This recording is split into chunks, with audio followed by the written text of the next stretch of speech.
Kabi-kabila na ang mga inisyatibo ng Agriculture Department para mapanatili o mas maibaba pa ang presyo ng mga pagkain sa bansa, tulad ng bigas, karne ng baboy at maging ng bawang. Si Vel Custodio sa sentro ng balita.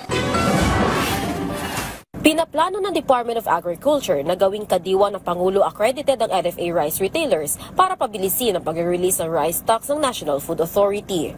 Kung sila na mismo, meron silang pwesto, meron silang tao, merong network. So, yun, actually, nakita na yun ng DA, pinapag-aralan, na buhayin yung ganong sistema para ma-ensure natin na, kumbaga, accredited kadiwa sila. Inaasahan namang tataas ang production ng lokal na palay ngayong taon. Mahigit 20 milyong metrikong tonelada na ng lokal na produksyon ng palay ang naitala nitong unang kwarter ng taon.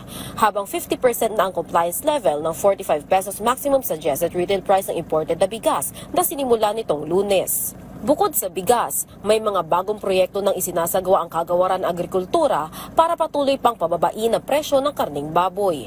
Ngayong araw na ang pilot testing ng Food Terminal Incorporated at leading pork producer na CP Food para sa discount sa sabit ulo ng karning baboy. Si CP, siya ang magdadala directly ng baboy at a discounted price sa mga slaughterhouse, and then yung mga biyahero, sila yung magdadala ng kanilang kakatay doon sa slaughterhouse. Kukunin nila yung baboy.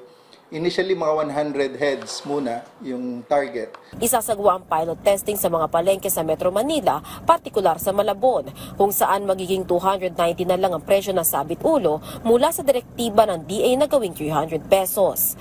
240 pesos naman ang magiging presyo ng discounted na laman ng karning baboy at 260 sa liempo.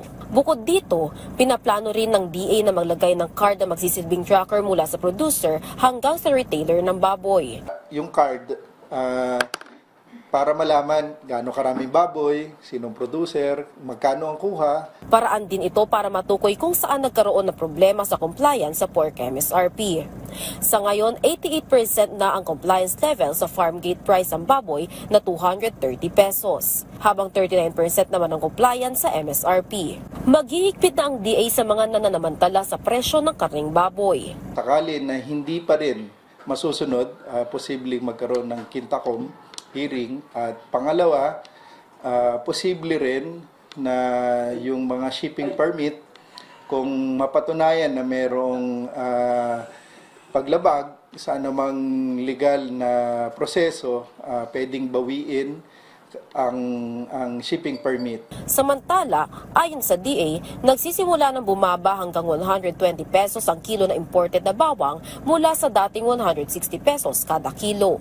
Nauna nang sinabi ni DA Secretary Francisco T. Laurel Jr. na hanggat maaari ayaw niya magpataw ng MSRP sa bawang kung kaya namang pababain ang presyo nito. Papalakasin naman ng DA ang research and development para sa pagpapataas ng local garlic production. Isa pang target na proyekto ng Kagawaran ay ang pagtatama sa timbang at categorization ng itlog. Ito ay para maiwasan ng makabili ng egg sizes na hindi tugma sa label nito. Vel Custodio para sa Pambansang TV sa Bagong Pilipinas.